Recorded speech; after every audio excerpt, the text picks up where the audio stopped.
C'est une question qu'on peut se poser après, mais c'est une question qu'on se pose depuis si pas mal de temps. Est-ce qu'on peut avoir encore confiance dans le système juridique israélien après ce qui s'est passé avec la procureure générale de l'armée? Moi, vous savez, mon sentiment, Olivier, סכין יפנית ב-80 שקל? אין מצב. זה מבצע מטורף. אבל פשוט יש להם יותר מדי סכינים והם צריכים... c'est que il me semble quand même que dans ce pays, nous avons un problème. Dans ce qu'on appelle les hautes sphères, euh, où il me semble quand même, un certain groupe de personnes, on a l'impression qu'ils pensent finalement être les maîtres de la démocratie en Israël.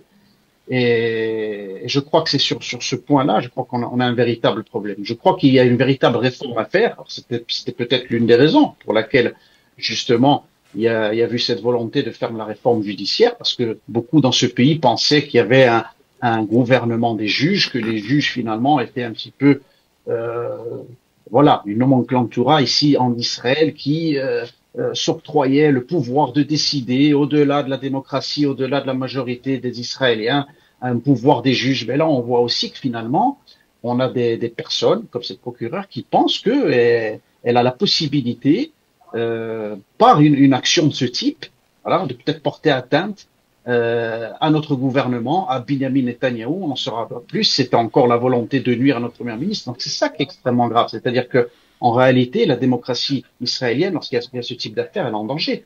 Donc je pense honnêtement qu'il y a une véritable réforme à faire. Oui, au niveau juridique, au niveau constitutionnel, il y a des choses qui sont extrêmement graves qui se passent dans ce pays, et je crois que il peut avoir des conséquences qui sont extrêmement graves.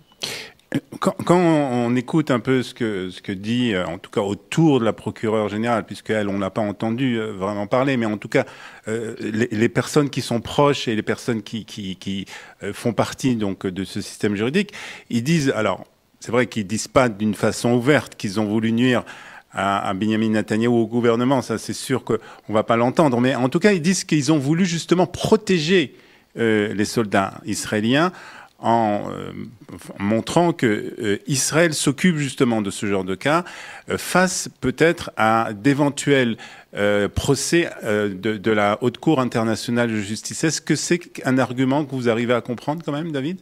Non, je crois honnêtement, Olivier, que euh, lorsqu'on a cette volonté de nuire et absolument de vouloir évincer quelqu'un de la scène politique, je crois honnêtement, malheureusement, que c'est le cas pour notre Premier ministre. Je crois qu'on peut trouver toutes les mauvaises raisons et tous les alibis possibles et inimaginables. C'est véritablement ce que je pense. Je n'y crois pas du tout. Au contraire, je pense que habilement, malheureusement, ils ont habillé ça en disant, voilà, nous, attention, ça partait d'une très bonne intention, mais Olivier, vous connaissez le dicton français, hein, l'enfer est pavé toujours de bonnes intentions. Si éventuellement il y avait des bonnes intentions, mais même dans ce cas-là, on voit où cela peut nous mener.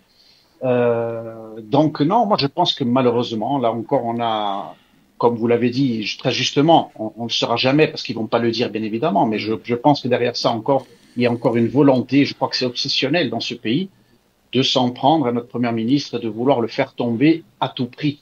Mais ce qui est grave, c'est que on pense même plus aux élections, on pense même plus qu'il peut y avoir un changement au travers les urnes, au travers une démocratie, à travers un changement au niveau populaire. C'est-à-dire que par la force, on veut absolument évincer Benjamin Netanyahou. C'est ça qui est grave. Et peu importe le contexte, comme on l'a dit tout à l'heure, peu importe que nous soyons en guerre depuis 2 ans, qu'Israël joue sa survie, c'est-à-dire que ça, on fait l'impasse là-dessus. C'est-à-dire qu'on va oublier toutes les conséquences qu'il peut y avoir sur la scène internationale, cet attentat médiatique, comme l'a dit Benjamin Netanyahou, et on fonce. C'est-à-dire qu'on prend toutes les mesures possibles, toutes les actions possibles, clandestines même, pour faire tomber notre Premier ministre si, semblerait-il, c'est pour ma part, j'ai l'impression, voilà, ce qui est en train de se passer. Donc c'est très inquiétant pour la démocratie israélienne, ce que l'on voit. Alors, un deuxième